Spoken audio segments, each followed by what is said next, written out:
Well, hi Martin, thanks for coming in. Could you tell us who you are, what CustodiX does?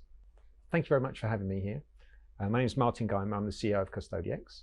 I started my career in foreign exchange in the dark ages where it really was the wild, wild west. We traded with just telephones, and I followed that all the way through to a career that led to me running large derivative trading operations in complex products. I got involved in the Bitcoin blockchain structure, or I saw it about 8-9 years ago and was fascinated by the whole thing.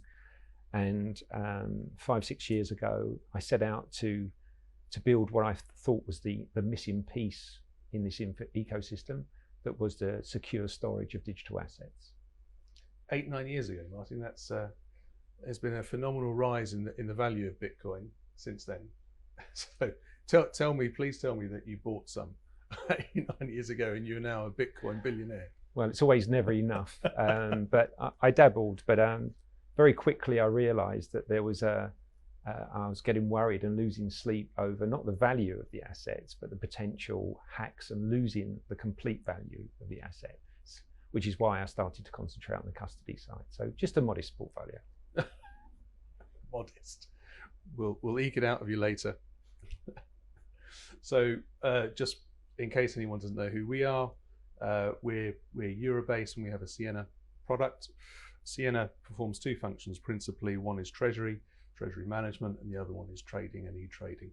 We're very much looking forward to working closely with, or more closely with, Martin and his team in terms of building out an offering in the future. Martin, there's been lots of talk and lots of profile around crypto in recent years. Is it more than just a fad? The vision I had when I first saw the ecosystem was that there was a real possibility that all financial products could migrate to coins, tokens, and blockchain. And I believe that's happening now. I think we're through the tipping point. I think the fad has gone. I think banks and financial institutions are really moving into this area. And we spoke to a large financial institution 3 weeks ago that said their biggest investment going forward is in digital assets, because their customers are demanding these products. And for me, that's the tipping point. So is it a brave new world, or is it already upon us? I think it's here. I think a year ago, it was very difficult to engage in conversations with people in this space. I think now everybody's on hurry up, in a hurry up situation. They're fearing getting left behind. And I think there's a real sense of urgency to move into this world, and some very big changes and some big news being announced in the last quarter. What do you think are the real motivators behind crypto and more importantly, the technology behind it? The ecosystem provides global distribution almost instantly, virtually for free, with an immutable, reconciled database. That's a compelling story. And I can't see any other technology that can compete with that. So I do feel it's inevitable that the processes that could benefit from that will move towards these ecosystems. And we've seen recently with the Banque de France creating a pilot on behalf of the other central banks. The results from that were pretty stunning, saying that this works. We can have near instant payments, T0, and that blockchains and coins and tokens really do work and really can function. And what is it about your solution and cold storage that makes sense for people like institutions? Well, there's two main ways of storing coins and tokens. One's called hot storage, which is online. And the problem with online storage is it's hackable. It's fast, yet hackable. The other type of storage is called cold storage. Cold storage is offline. It can't be hacked via the internet. So it's very, very secure. The problem with cold storage is it's quite clumsy and slow to access. We set out 5 years ago to build a system that would work for financial products, for financial institutions. And most financial products require real time, continuous time, in fact. So we set out to build a digital vault that was highly secure, highly scalable, but yet offered real-time access. And that's the real key differentiator for us, the speed of access to our vault. So just to be clear, when you talk about vaults, you're talking about something that really is like me putting a piece of paper, a bearer bond in a safe. Very much. It's the digital version of that, rather than actual vaults themselves. We use servers and computers, specialist computers, to store these assets. And we take a hybrid approach. We actually use decommissioned nuclear bunkers, which adds an extra layer of security to our structure. And are those storage facilities public, or are they completely private? As in, are they known, or is there a security risk about people knowing where they are? They are known, and I'm sure AWS's data centers are known. Our hardware's contained within steel safes inside a 1 meter concrete structure, inside a Faraday cage, inside a decommissioned nuclear bunker that's 3 meters thick, that is guarded by SAS guards. So once you see that structure and you see the security around that concrete solution, the species side of it, which is what the insurance industry refers to, the vault, actually physical vault, leaves you in no uncertain terms how secure that is. And on top of that, we have all the security around the digital storage and security. An extra layer of security, and security of assets is all about layers, or any security is about layers. So these are the most secure structures available in Europe. It sounds as though this is lending itself to an asset class that exists way beyond crypto as we know it in terms of coins, and venturing into areas like NFTs, for example. Would that be the case? Exactly. We knew that moving forward we needed to be flexible. So our vaults, for example, are agnostic to asset class and blockchain and protocol. So I completely agree. I think the facilities of the future will need to store all sorts of coins and tokens. Any asset can move to coins and tokens, from property, art, and financial products. Because of our background, we're concentrating on the financial product side, because that's our background. I think that will be the largest marketplace, but our technology will scale across all silos of asset classes. And I think this is where it becomes very exciting, that the advantages can lend itself to any asset. And I do believe there's an inevitability here. Security needs to be addressed, and I believe we've addressed that, and also identity, and that's been addressed in a big way. Lots of other things going on, governments, regulation, obviously, I think that's moving very quickly, with certain geographical areas leading that. But I think the moves are there to show that we're past this tipping point of inevitability in adoption of these products, or digital assets moving towards this ecosystem. So you think it's just a matter of time now? I actually think we're past that. I actually think we're through the tipping point. I've been watching this very closely, and a lot of the time I felt maybe we're too late, but I actually think it's the opposite. I think it's in its infancy, and I think the large players that will inevitably be moved into this marketplace as regulation pushes, I believe that these products towards financial institutions are really starting to make big moves into this market. Interesting. You see a role for people like central banks as well then? Definitely. I think every central bank has been exploring digital currencies. As I say, the Banque de France pilot was a huge success. China's already exploring this within a slightly different ecosystem. It's decentralized, yet it's centralized because they control it all. And I think with China moving, all the other central banks need to look very carefully at this, especially the US, because they've got a lot to lose if the global status, the reserve status of the US dollar, or a digital US dollar, was compromised by other countries coming up and adopting this technology. They need to stay ahead of it as well. So I think there's a lot of things going on that from my perspective show that there is an inevitability about this. Just in terms of cold storage and the vaults that you offer, it all sounds very secure. One of the things that I've grown up with through my time in the city and financial markets is speed. And one of the critical things is providing, speed of confirmation, knowing that an asset is there to be delivered.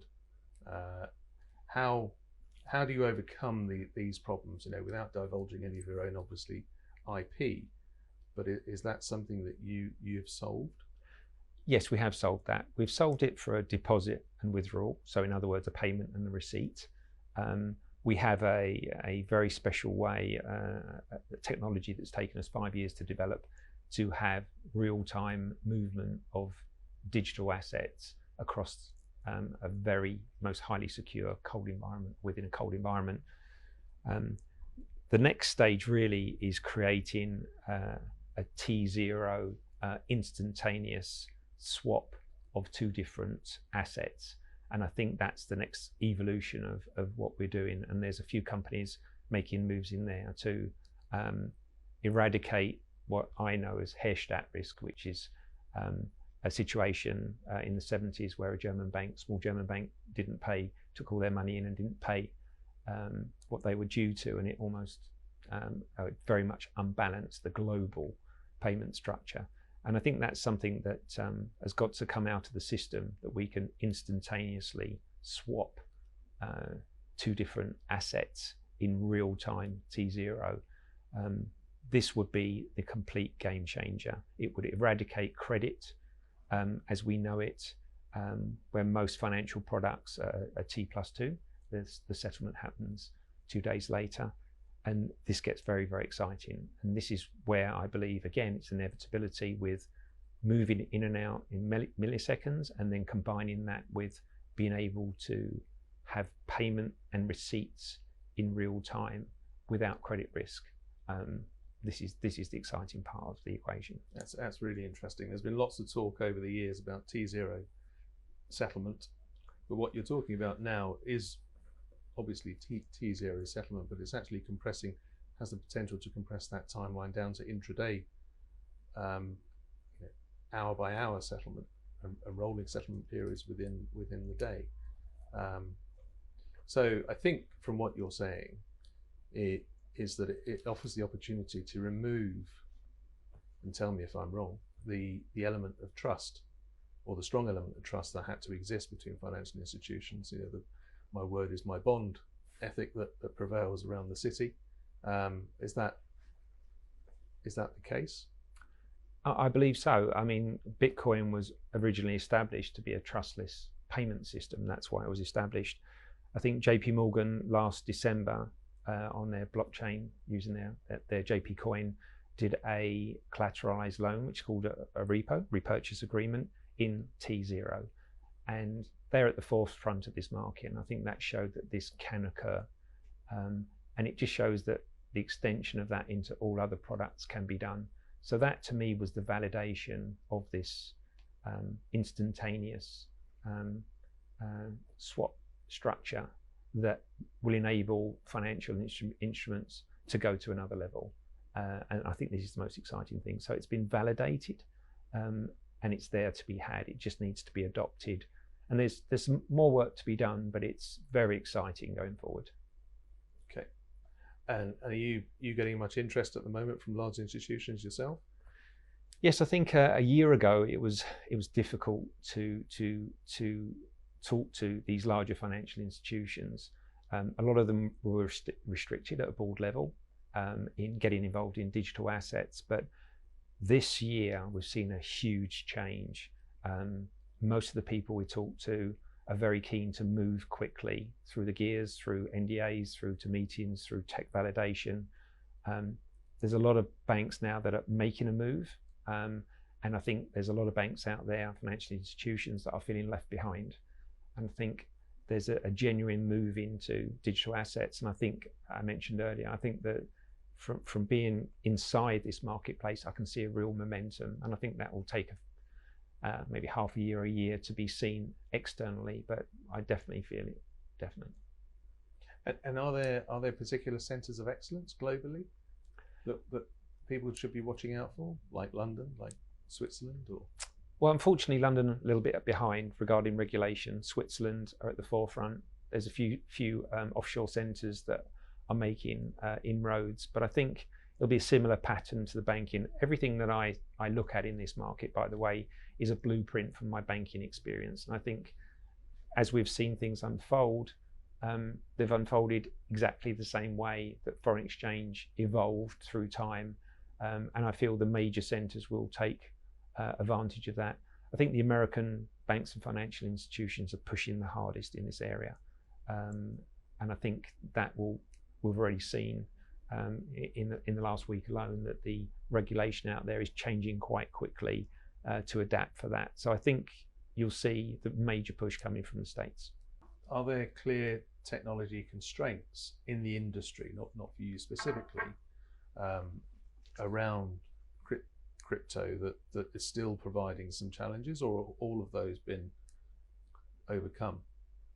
No, I think there's still some big problems out there. I think identity risk is still a problem. I think regulation, unregulated bad actors, a lot of exchanges are unregulated still, unaudited. We're seeing a new change in the attack vectors on digital asset structures, whereas it used to be libertarian amateurs. There are now sets of professional people who are highly funded, purely driven by profitability. So human involvement, embezzlement, professional hackers are all creating issues, and as we move and adopt to larger amounts of financial products moving around, this is going to intensify. So security is the key thing going forward.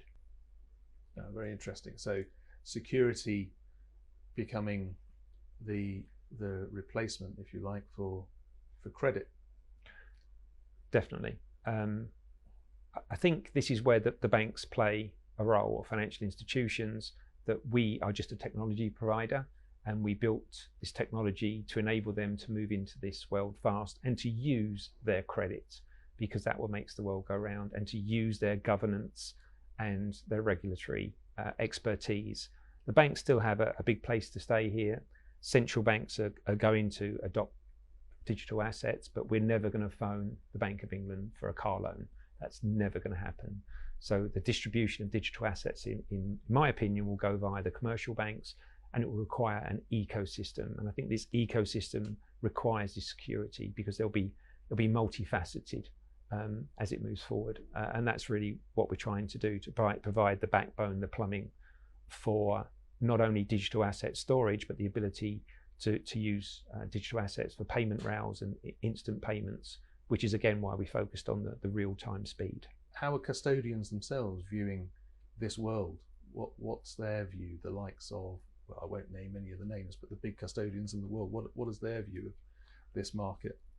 Well, when I started this project many years ago, I felt they were the institutions that had the most to gain from financial products moving towards digital assets, because they effectively end up storing all these bearer bonds, all the products. That's what they do. So I think they're the ones that can benefit the most. And I think just recently they seem to be the leaders in this market. They're at the forefront. Do you think they would be ahead of their bank counterparts in terms of moving in this area, or do you think banks are likely, and financial services more broadly, are likely to move ahead of the custodians? Or do they have to move in lockstep? Oh, that's a good question. I'm not sure, because I haven't spoken to all of the marketplace, but I do feel there's the larger banks and the larger custodians are definitely moving. And I think there will be a requirement for everyone else to come along with that situation. We saw this in derivatives. The Asian markets were way ahead. They pushed the market moved on, and the customers were demanding these products, and the contagion spread to the West very quickly. And banks and financial institutions were behind, bought all the boutique operations that were in Chicago. I was at the largest at the time. And I think that contagion effect is already in place. And once one group or lead moves, everyone else has to follow. And it seems as though the custody element, as in where the asset sits, can I lay my hands on it virtually? It seems to be a key to unlocking a bit of the institutional acceptance. Would that be fair? I think so. I think this is speed element. Nobody wants to wait 2 to 5 days to gain assets when the market's dropping 20–30%.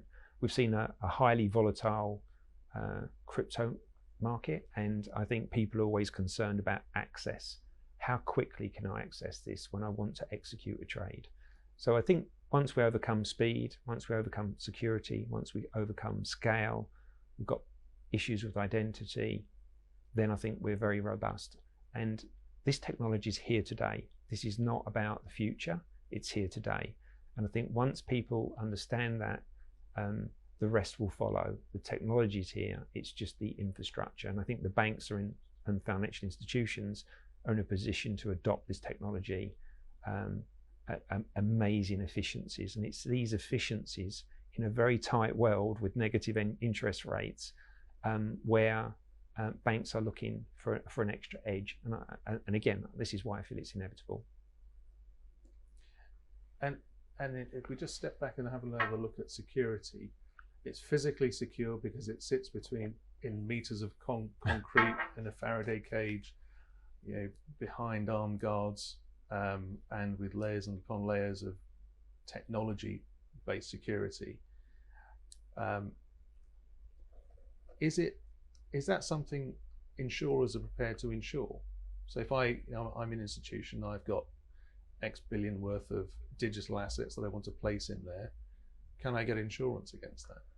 Yeah, the insurance market when I started for global cyber insurance was about $100 million. And I lectured with a lot of the syndicates and talked to them about coins and tokens. And there's now a global market, probably close to $3 billion of available insurance, purely on cold storage, purely for cryptocurrencies. So it's evolved a great deal. The take-up of that insurance is not 100%. There are a lot of people that have omnibus accounts where they're saying that everyone's insured and isn't. There are people out there saying they've got insurance and they haven't. So customers need to be a little bit wary of that. I think ultimately, once the banks become comfortable with the security around these products, they will self-custody using their balance sheets. And that, again, will be a draw of these digital assets towards the banks, which effectively is the credit side of things. So long term, I think that's where the markets will move towards, let's say, financial institutions. One of the key movements in financial services and banking over the past decade, and more lately over the past 5 years, has been the move to more cloud native environments, with AWS, Azure, Google being the big public cloud providers. And there are obviously concerns in big public clouds around security risks. Admittedly, a lot of those appear to have been mitigated somewhat. How does something like Custodiate sit in that type of environment in the cloud, a bank's infrastructure? The cloud offers us incredible advantages, and you mentioned earlier about what has changed over the last 5 years. I perhaps should have mentioned the cloud there. We have a situation where we heavily encrypt the asset keys within our cold environment in our decommissioned nuclear bunkers. And once they're encrypted, we then pass them into the cloud in a very secure way. It's a completely cold environment. The advantages to us using the cloud is we can offer unlimited storage. By definition of the cloud environment gives us a huge advantage. And also through the AWS network, we can distribute the asset keys to any jurisdiction in the world, which would meet with a global institution's regulatory and governance requirements. That's another big advantage. Regarding scale, our structure is such that we have a digital vaults, and they scale horizontally, which means that if a customer wants to create more transaction speed, they just add more vaults. A little bit like at a post office. If you want to put more throughput, you just open up more counters. So we can also offer an unlimited number of transactions per second, or a very, very high number of transactions per second. The other scale element that we have, which is quite unusual, we have the ability to create a very, very large number of vaults very quickly, seconds. We can create 1 million vaults in literally in seconds. And the advantage that of that is that if we mentioned the custodians again, wanted to buy a large bond or a large stock offering and then fractionalize that amongst many customers, that's something that technology can take care of very quickly. So again, it's the scale that is attached to these cloud environments, and that's one thing where we can create this scalable infrastructure that without the cloud it just wouldn't be possible. Oh, very interesting. And in terms of performance, I mean, you touched on, you know, almost unlimited number of volts and spinning them up very quickly. Are there constraints on performance? What's the constraining factor in performance? Is it the size of the machine that you're operating on? The constraints aren't really there. For the markets we're talking about, the scalability of the technology is relatively inexpensive.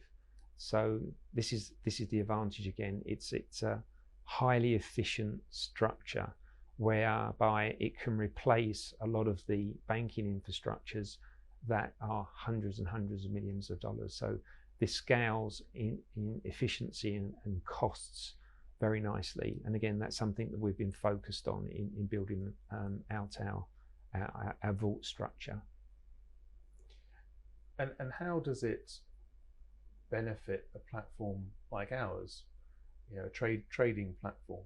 Well, I've heard some of our competitors talking about the need to move to more secure hot storage environments as financial products or products generally move into a real-time trading environment.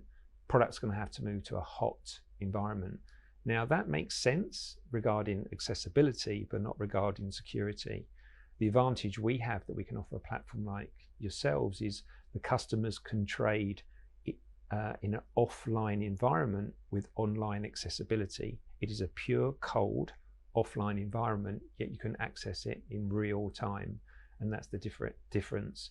So whereas other companies are focused on the move to more secure hot storage, we don't understand that, because we've always been focused on this cold storage with real-time access. So a platform like yourselves, the customers will be able to access their assets from a cold environment, a true cold environment, instantly. And that's the difference. So if they want to sell the assets, they want to move things around, if they've got margin calls, collateralization requirements, all the things that large institutions need to do, they can do it very, very quickly. It provides the liquidity. There's no point having a highly liquid market if it takes you 2 days to get your assets. That's not liquid. No, I do recall account-based settlement where you'd wait a fortnight or 4 weeks for everything to clear. Exactly. We're a world away from there now. Martin, there's been a lot of work in recent years around KYC, AML, and a lot of talk about how banks are not doing enough or haven't done enough historically, a lot of big high-profile fines. With this type of technology, and particularly around blockchain, how does it benefit or hinder banks looking at their AML and KYC compliance processes? I think the initial stages are going to be the same. I think the banks will still be responsible for identity and to make sure that these structures are adhered to. I think the advantage is, for example, the FBI said, we would love to have everybody who's stealing any assets to do it on blockchains, because you've got an immutable ledger that's all reconciled, so they can track it through. And I think this is where it becomes very interesting, that transactions that go through a public blockchain can be followed. The accounts can be followed, and there are a few specialist providers of know your transaction software that can see if coins and tokens end up with bad actors in a year's time, in 5 years' time, in 10 years' time. So I think that's a huge advantage for banks that know that the transactions flowing through their system, that if they do end up in the wrong place, that they can actually identify that and report that in an ongoing situation to the regulatory authorities. And I think that's a great thing to have when regulatory bodies are trying to understand what happens post-trade. So the blockchain databases, the public ones, offer some very big advantages there. And with this new technology, you can follow that all the way through. And specifically around cold storage and self-custody, over and above something that's more akin to an omnibus type account, what are the benefits? Well, we have a situation where we can create multiple vaults. These are all institutional grade vaults very, very quickly. So much so that every transaction, every customer can have multiple accounts. As I mentioned to you, we can create millions in seconds. So I think this then creates the situation where when those individual transactions are put onto a blockchain, they can be seen, number one, by the customer on the blockchain, and number two, they can be followed all the way through by these know your transaction tools. So that creates a very transparent, open marketplace. And isn't that what we've always wanted? Isn't it fantastic that every market could be completely transparent to all participants? There's still an anonymous functionality within some protocols, but the actual amounts can be seen, and the flow of assets thereafter can be followed. We've talked about banks, Martin. Some of their customers, the asset management and fund management community, are huge players in financial services, obviously, and there's been a growing trend in their take-up of digital assets over the past few years. They trade in a particular way, given that they're trading in large blocks. What does this type of solution offer them? I think the key thing is that rather than having an omnibus account, if they're doing a large trade, that they can allocate and fractionalize any asset purchase, a block trade, into multiple accounts and multiple digital vaults. When I say multiple, millions. And that gives an advantage of a database structure that is already established, already structured, immutable, and can be independently accessed by every customer. So this is very, very powerful. It's the ability to take a block trade, allocate a percentage to each of the digital vaults, and they can be literally millions, and then have that all reconciled on an immutable database that the public can view. It's a very, very powerful tool. And you can do that within the spinning up of the individual vaults in real time. Absolutely. So we can create these vaults in real time, and then they can be allocated through a block trade, and then the individual customers can view that transaction on the blockchain and can see that they have X% or a piece of that blockchain, and that all comes effectively for free to the asset managers. They don't have to do all this internal work with their databases. So it's very, very powerful tool. Yeah, it brings the reconciliation process down to T0 rather than T plus however many days. Which is why I believe that the custodians have the most to gain from the efficiencies of this technology. So Martin, that's been a really interesting chat. I can see lots of interesting developments there for CustodiX. I know we've been talking for some while now about the market and the tipping point in the market and whether we've passed it. It's really interesting for us, being a real-time trading platform provider. One of the key elements for us has always been, what is the tipping point for institutions that are our customer base, and the ability to offer something like CustodiX with cold storage and being able to surface those assets in real time alongside a product like ours, but built in such a way where it insulates the bank's infrastructure from their existing infrastructure, is a great idea. And lots of what you've been telling me this afternoon isn't science fiction. It sounds like it's already here, so that's really interesting. Yeah, I would agree. I think it's essential to provide a sort of front to back solution. With CustodiX, we decided not to spread ourselves too thinly, but wanted to be part of a supply chain where we were the best of breed in the storage side. And I think it will be delighted to work with yourselves to prove that this off-the-shelf system could work in adding a real-time cold storage system with a real-time platform to provide something that's quite unique in the marketplace. Thank you, Martin.